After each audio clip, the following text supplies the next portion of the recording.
안녕하세요. 구리한 양한 의원입니다. 오늘은 통증 치료를 받을 때 침을 오래 맞아야 더 좋은지 아니면 내 몸 상태에 맞는 치료를 정확하게 받는 게 더 중요한지 말씀드리겠습니다. 진료실에서 이런 질문을 자주 듣습니다. 침은 길게 맞고 있어야 효과가 더 나는 것 아닌가요? 전기 자극도 오래 해야 더 시원한 것 아닌가요? 이런 생각을 하시는 분들이 적지 않습니다. 물론 일반 침 치료나 유침, 전침은 널리 활용되는 좋은 치료 방법입니다.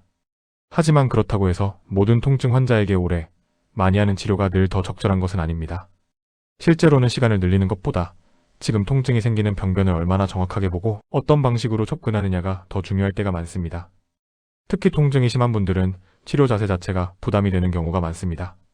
목이 불편한 분은 엎드린 자세에서 목이 더 긴장되기도 하고, 허리 통증이 심한 분은 엎드려 있는 시간이 길어질수록 오히려 더 불편해질 수 있습니다. 어깨가 굳은 분이나 연세가 많으신 분들도 같은 자세를 오래 유지하는 것만으로 피로가 커질 수 있습니다. 예를 들어 일반 침을 놓고 오랫동안 유침한 뒤 전기 자극을 하고 그 다음 다시 다른 치료를 이어가면 환자분 입장에서는 치료가 길고 힘들게 느껴질 수 있습니다.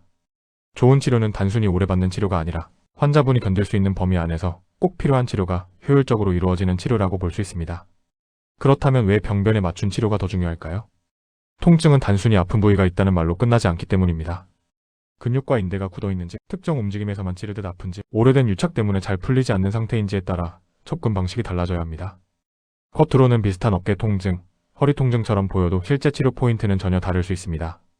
쉽게 말하면 자극을 오래 주는 것보다 어느 부위가 문제인지 정확히 보고 그 부위에 맞는 방법을 선택하는 것이 더 중요하다는 뜻입니다. 집에서 스스로 살펴볼 수 있는 안전한 체크도 말씀드리겠습니다. 첫째, 통증이 계속 같은지 아니면 특정 자세나 움직임에서만 심해지는지 확인해 보세요. 둘째, 오래 앉아있거나 오래 서 있은 뒤 더 심해지는지 혹은 자세를 바꾸면 조금 편해지는지 살펴보세요. 셋째, 아픈 부위만 불편한지 아니면 주변까지 뻣뻣하고 당기는 느낌이 함께 있는지 확인해 보세요. 이런 패턴은 치료 방향을 정하는 데 도움이 됩니다. 단, 통증이 심해지면 억지로 확인하지 말고 바로 중단하셔야 합니다. 생활관리에서 중요한 점도 있습니다. 첫째, 통증이 심한데도 한 자세를 오래 유지하지 않는 것이 좋습니다. 둘째, 치료 역시 무조건 강하게 오래 받는 것이 좋다고 생각하지 않는 것이 중요합니다. 셋째, 내 몸이 받아들일 수 있는 범위 안에서 회복이 이어지는지가 더 중요합니다. 특히 만성 통증은 한 번 세게 자극하는 것보다 부담을 줄이면서 꾸준히 회복 흐름을 만드는 것이 더 중요할 때가 많습니다. 저희가 중요하게 보는 것은 치료를 많이 더하는 것이 아닙니다. 환자분 상태에 따라 어떤 치료가 우선인지, 어떤 자극은 줄여야 하는지를 판단하는 것입니다. 굳고 예민해진 부위에는 약침처럼 정교한 접근을 고려할 수 있고, 유착이나 통증 유발점이 뚜렷한 경우에는 보다 세밀한 방식으로 접근할 수 있습니다. 또 필요에 따라 전기자극으로 근육 이완과 진통을 돕고 주변 조직의 순환을 부드럽게 돕는 방식으로 치료를 조합하기도 합니다. 여기서 중요한 것은 이것저것 많이 하는 것이 아니라 병변의 성격과 환자분의 몸 상태에 맞춰 무엇을 우선할지 결정하는 것입니다. 그래서 경우에 따라서는 오래 유침하는 일반 침 치료보다 보다 정밀한 조합 치료가 환자분께 더 편안하고 효율적으로 느껴질 수 있습니다. 부항도 마찬가지입니다.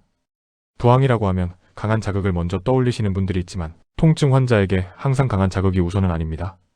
필요한 부위는 정확하게 치료하고 주변은 부드럽게 순환을 도와 회복 부담을 줄이는 방식이 더 적절할 수 있습니다. 이렇게 하면 자극이 과도하게 겹치는 부담을 줄이면서도 치료 후 불편감을 덜 수 있습니다. 좋은 치료가 꼭 아프고 강해야 하는 것은 아닙니다. 치료를 받고 나서 너무 힘들었다, 몸살처럼 더 아프다는 경험이 반복되면 다음 치료 자체가 부담이 되고 결국 치료를 이어가기 어려워질 수 있습니다. 그래서 중요한 것은 많이 하는 치료가 아니라 맞는 치료입니다. 정리해 보겠습니다. 첫째, 침을 오래 맞는다고 해서 모든 경우에 더 좋은 것은 아닙니다. 둘째, 통증 치료는 병변의 상태와 몸의 반응에 맞춘 정확한 접근이 중요합니다. 셋째, 환자분이 견딜 수 있는 범위 안에서 회복을 돕는 치료가 더 좋은 치료가 될 수 있습니다. 구리남양주에서 허리 통증, 목 통증, 어깨 통증처럼 반복되는 통증으로 치료 방법을 고민하고 계시다면 무조건 오래 받는 치료가 아니라 지금 내 몸에 맞는 치료가 무엇인지부터 점검해 보시는 것이 좋겠습니다. 본 영상은 일반적인 건강 정보이며 개인 상태에 따라 다를 수 있습니다. 증상이 심하거나 지속되면 진료 상담을 권합니다. 다음 영상에서는 통증 치료에서 어떤 경우에 자극을 줄이고 어떤 경우에 정밀한 접근이 필요한지 더 자세히 말씀드리겠습니다.